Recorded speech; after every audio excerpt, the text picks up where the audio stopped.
Hello everyone, आज हम बात करने वाले हैं लिकोरिया के ट्रीटमेंट के बारे में। इसके पहले वीडियो में हम बात कर चुके हैं लिकोरिया कितनी तरह का होता है और कब हम लिकोरिया को नॉर्मल समझेंगे और किस कंडीशन में हम लिकोरिया को एबनॉर्मल समझेंगे। तो इसमें हम देखेंगे कि किस टाइप का लिकोरिया है, हमें कौन सा ट्रीटमेंट देना है, कौन सा टेस्ट करवाना है। तो सबसे पहले हम ये देखते हैं कि लिकोरिया अगर देखो नॉर्मल कब होता है।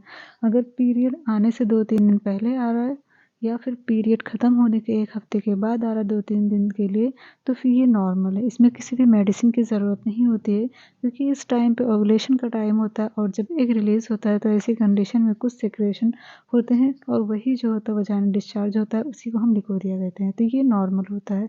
इसके बाद जो होता है, अगर पूरा मंथ में लिकोरिया आ रहा है, पूरा मंथ वाइट डिस्चार्ज हो रहा है, वाटरी हो या फिर थिक हो, किसी भी तरह का हो, इसको हम एबनॉर्मल समझते हैं। सीवियरिटी के हिसाब से अगर सिर्फ वाटरी आ रहा है तो फिर ये उसमें without itching and without smell के आ रहा है, तो फिर ये तो मेडिसिन से ही ठीक हो जाएगा। इसमें किसी भी चीज़ टेस्ट की ज़रूरत नहीं होती है, ठीक है। लेकिन अगर फॉल स्मेल के साथ ईचिंग हो रहा है और थिक डिस्चार्ज हो रहा है, येलोइश हो रहा है, तो फिर ऐसी कंडीशन में हमें कुछ टेस्ट कराने पड़ते हैं। तो सबसे पहले हम ये नॉर्मल लिकोरिया के बारे में देखते हैं कि अगर विदाउट ईचिंग आ रहा है, लेकिन अगर ऐसे के पेशेंट में बहुत ज़्यादा दिनों से वाटरी डिस्चार्ज हो रहा है, तो हमें एक अल्ट्रासाउंड करा लेना चाहिए।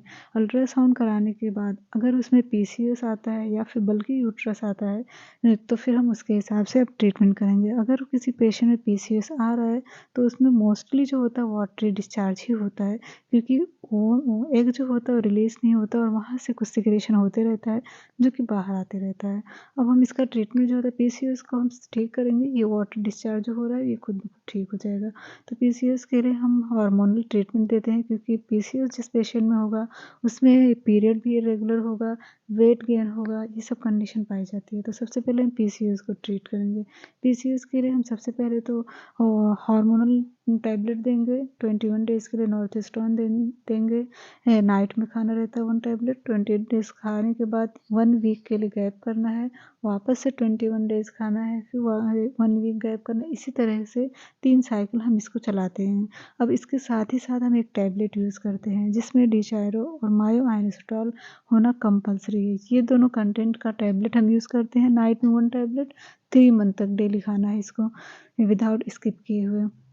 इसके साथ ही साथ किसी-किसी पेशेंट में अगर पीसीओएस हुआ है तो इंसुलिन रेजिस्टेंस हो जाता है, तो ऐसी कंडीशन में अगर ऐसा है तो फिर हम उसको मेटफॉर्मिन भी देते हैं ताकि वो उसका रिस्पॉन्स अच्छा आए। अब इसी के साथ-साथ हम कुछ यूट्राइन टॉनिक दे देते हैं ताकि यूट्रस भी अच्छे से अपना वर्क करे और हार्मोनल टैबलेट से वो सपोर्ट उसको मिलता रहे। ये हो गया अगर पीसीओएस हो गया है और वाटरी डिस्चार्ज हो रहा है तो उसका ट्रीटमेंट, ठीक है। अब दूसरा ये है कि वो thick discharge with itching and foul smelling आ रहा है और येलोइश डिस्चार्ज है, तो ऐसी कंडीशन में भी हम अल्ट्रासाउंड कराएंगे और देखते हैं अगर उसमें बल्कि यूट्रस आ रहा है तो ये समझो उसमें सूजन है, उसमें इन्फेक्शन है, उसकी वजह से ये डिस्चार्ज हो रहा है। तो ऐसे पेशेंट में हम उसको कुछ सपोजिटरी देते हैं, कैंडिड सीएल करके आता है, उसको 6 डेज़ तक नाइट में देते हैं और फिर उसके साथ ही साथ हम एक किट देते हैं जो फास्ट किट जिसको बोलते हैं, उसमें फ्लूकोनाज़ोल होता है। इसको मॉर्निंग में आफ्टर ब्रेकफास्ट खाना है। 1 टैबलेट एजिथ्रोमाइसिन होता है उसी किट के अंदर, उसको हम लंच से पहले 1 घंटा खाते हैं। और उसमें 2 टैबलेट जो होता है सक्निडाज़ोल होता है, इसको हम रात का खाना खाने के बाद खाते हैं एक साथ। ये 1 दिन में ख़त्म करना होता है। उसी के साथ-साथ एंटीबायोटिक देते हैं डॉक्सीसाइक्लिन, उसको बीडी खाना है और उसके साथ टैबलेट मेट्रॉन देते हैं, इसको भी बीडी खाना है। ये दोनों टैबलेट 21 डेज़ के लिए खाना है और उसके साथ ही साथ कुछ आयुर्वेदिक सिरप्स होते हैं, जैसे निस्वानी सिरप हो गया, एम्टूटोन सिरप हो गया या एल्टॉन सिरप हो गया।